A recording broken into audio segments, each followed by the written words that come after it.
সবাইকে স্বাগতম। আমি আজ নিয়ে এসেছি চুয়াডাঙ্গার এক অসাধারণ জায়গার ডিসি ইকো পার্ক।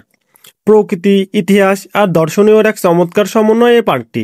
যদি আপনি পরিবারের সঙ্গে বা প্রিয় মানুষের সঙ্গে বন্ধুদের নিয়ে ঘুরতে চান, তাহলে এই ভিডিওটি শুধুমাত্র আপনার জন্য। চলুন দেরি না করে শুরু করা যাক। ভালো লাগলে অবশ্যই লাইক, কমেন্ট এবং শেয়ার করে সবাইকে দেখার সুযোগ করে দেবেন। আসসালামু আলাইকুম, আমি মাঝারুল ইসলাম রাকিব। ভাই এত সুন্দর পরিবেশ আমি কখনো দেখিনি। এটাই হলো ডিসি ইকো পার্কের গেট। এখানে ঢুকলে চোখে পড়বে বিশাল সবুজ আর শান্ত পরিবেশ, যা শহরের ভিড় থেকে একদম আলাদা। চলুন শুরু করা যাক পার্কের ইতিহাস। নদিয়া এস্টেটের জমিদার শ্রী নফলচন্দ্র পাল চৌধুরী প্রায় 1895 সালে শিবনগর এলাকায় বিশাল এই বাগানটি তৈরি করেন। দীর্ঘ সময় অবহেলিত থাকার পর 2014 সালে পূর্বের উপজেলা নির্বাহী অফিসার ফরিদুর রহমান এই জমির উন্নয়নে উদ্যোগ নেন। পরে জেলা প্রশাসকের তত্ত্বাবধানে পুরো বাগান এলাকা জুড়ে তৈরি হয় একটি আধুনিক ইকো পার্ক। এরকম পরিবেশে আসতে আসলে ভালো লাগে, কিন্তু সমস্যা হলো আমি একা পড়ে গেছি। শাহিন পারভেজ ভাইয়ের সাথে আসছি। ভাই আমার একটু মিটিংয়ে থাকার কারণে আমি এদিকে একটু ঘোরাঘুরি করছি। অবশ্য ভাইয়ের সাথে দেখা হলে যদি ভিডিও নিতে ইচ্ছা হয় তো ভিডিও নিব না, আপনাদেরকে দেখাবো না। তো এখন দেখতে থাকুন পরিবেশটা আর এনজয় করুন।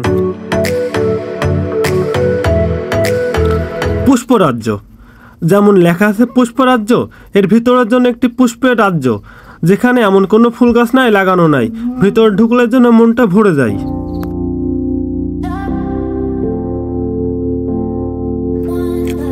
চলুন জেনে আসি পার্কের ভিতরে কি কি আছে। পার্কের ভিতরে ঢুকলে পাবেন হাঁটার জন্য সুন্দর পথ, শিশুদের খেলার জায়গা, লেকের ধার দিয়ে বসার স্পট, ছায়াময় বড় বড় বাগান, পিকনিকের ব্যবস্থা, ছবি ওঠার জন্য সুন্দর সুন্দর জায়গা, এমনকি পুষ্পরাজ্য। সব মিলিয়ে পরিবার সহ বিকেলবেলা সময় কাটানোর দারুণ একটি স্থান। একটা সত্যি কথা কি জানেন, নদীর পাশে যদি এরকম বসা জায়গা থাকে না, আসলে মনটা ভরে দেয়। আর এর সাথে যদি প্রিয় মানুষটার সাথে যদি বসে থাকা যায়, তাহলে একবার চিন্তা করুন ফিলিংসটা কেমন আসতে পারে। তো আমার তো প্রিয় মানুষ নেই, আপনাদের যদি থেকে থাকে কারোর, কিংবা আপনাদের যদি নিজস্ব রেস্ট্রি করা যদি বউ থেকে থাকে, তাদেরকে নিয়ে এরকম পরিবেশে ঘুরতে আসতে পারেন। ঠিক আছে, এই যে দারুণ একটা পরিবেশ, আশা করি আপনার ভালো লাগবে। কারণ সচরাচর আমার কোনো জায়গা ভালো লাগে না, সেখানে এই জায়গাটা যেহেতু আমার ভালো লাগছে, তার মানে আমি বিশ্বাস করি যে আপনারও জায়গাটা ভালো লাগবে। ঠিক আছে, আসলে পরিবেশটা দারুণ, দেখতে থাকুন। কি পরিবেশটা সুন্দর না? সুন্দর একটি রাস্তা, রাস্তার দুপাশে ফুল গাছ, এবং রাস্তার অপর পাশে যদি একটা সুন্দর নদী থাকে, নদীর ভিতরে যদি সুন্দর একটা নৌকা থাকে, নৌকা দিয়ে যদি ঘুরে বেড়ানো যায়, কার না ভালো লাগে। এবার চলুন পার্কের ভিতরের দৃশ্যগুলো দেখে আসি। পার্কের ভিতরে কি কি আছে, কোথায় কি আছে, বিস্তারিত দেখে আসি। চলুন দেখা যাক।